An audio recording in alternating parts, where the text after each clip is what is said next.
Welcome to Technically Speaking, where we help you increase your income through tech. Week 1, Foundations of Financial Literacy. The, the goal here is to understand how money works, create a strong financial foundation, and start managing your finances like a pro. Financial literacy means knowing how to manage, save, invest, and grow your money so you can live comfortably and achieve financial freedom. Without financial knowledge, many people end up in debt cycles, living paycheck to paycheck, or missing investment opportunities. Here's an example. Imagine two people make $5,000 per month. They each make $5,000. One invests and budgets properly, growing their wealth. The other spends recklessly, struggling with debt. The difference? Financial literacy.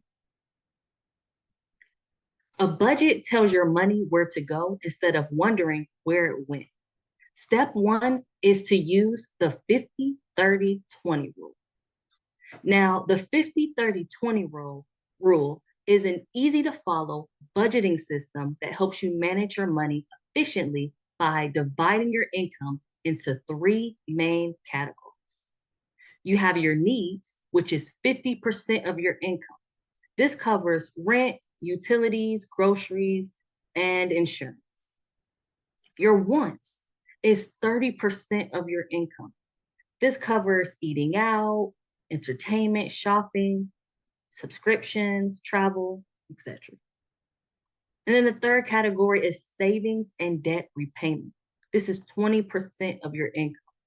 This goes to your emergency fund, investing, retirement, and maybe even extra debt. Why use this 50-30-20 rule? Well, it's simple and flexible. It works with any income level. It helps you avoid living paycheck to paycheck.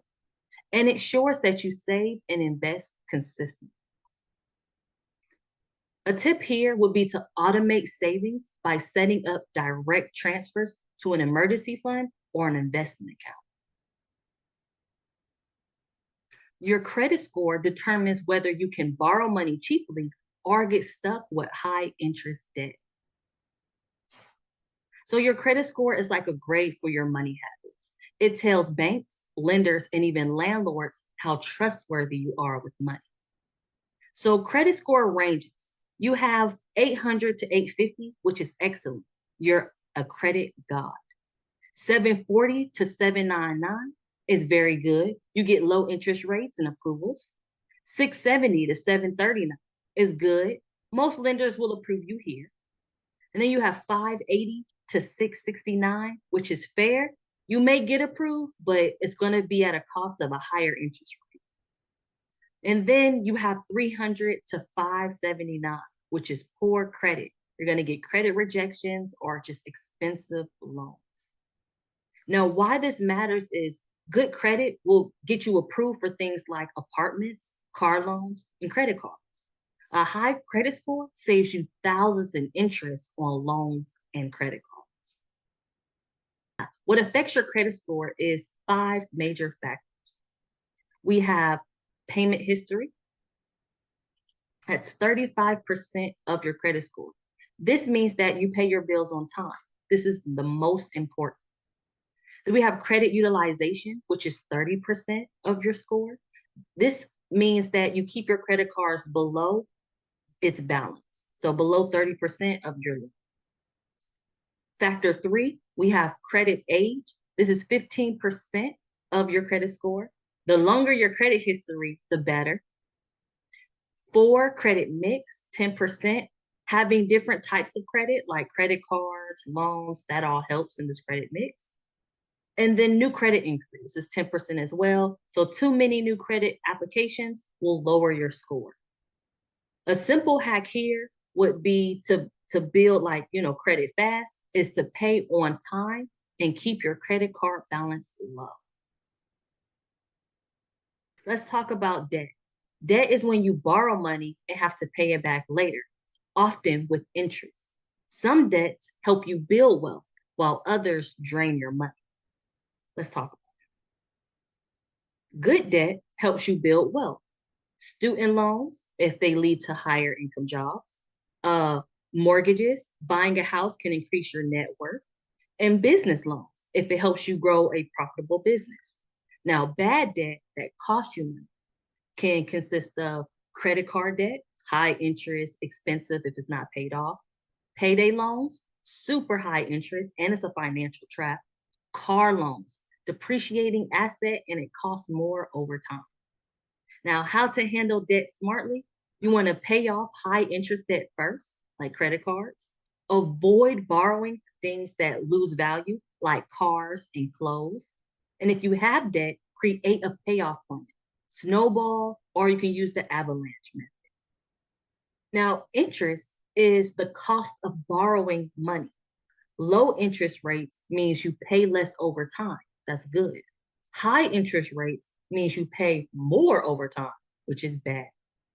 An example would be you borrow $10,000 at 5% interest rate. You owe $10,500 back. Or you borrow $10,000 at 25 interest rate. Now you owe $12,500 back. Credit cards have crazy high interest, 15 to 25%, which carries a balance and it can hurt your finances. The summary for this and how to win with the credit and debit interest rates: pay your bills on time, most important factor for credit score. Keep credit card balances low, ideally below 30% of your total limit. Only take on good debt, things that increase in value, not things that drain your money. Avoid high interest debt like credit cards, payday loans, and car loans. And lastly, use credit cards wisely. Pay the full balance every month. Now, if you want to build wealth, you need to understand the difference between assets and liabilities. This is one of the biggest secrets of the rich. They buy assets and avoid too many liabilities. An asset is anything that puts money into your pocket. It's something that either grows in value or generates cash flow. Examples of assets are stocks and ETFs. They grow in value and pay a dividend. Real estate, like rental properties, which pays you rent each month. Your business, if that makes money. Bonds, they pay you interest. Intellectual property, books, music, patents. This makes money even while you're asleep. And we can even put cryptocurrency if it gains value over time. So the goal here is own more assets so your money works for you instead of you working for money. Now, a liability is anything that takes money out of your pocket. These are things that cost you money and don't provide financial returns. Examples of liabilities is credit card debt, high interest payments drain your cash, car loans, cars lose value, but you keep paying for them. Student loans, if no ROI, let's say a degree is only great if it helps you make money.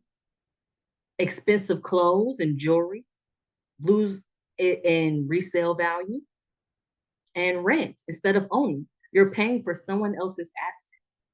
So the trap: most people buy too many liabilities, which keep them stuck in financial stress.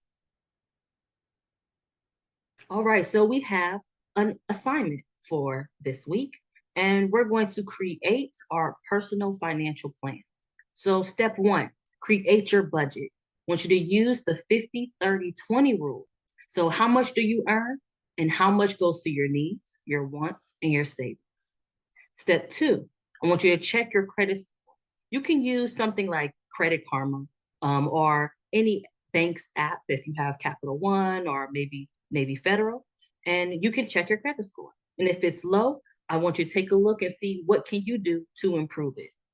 And then step three, I want you to list your assets and liabilities. Are you building wealth, or are your liabilities holding you back?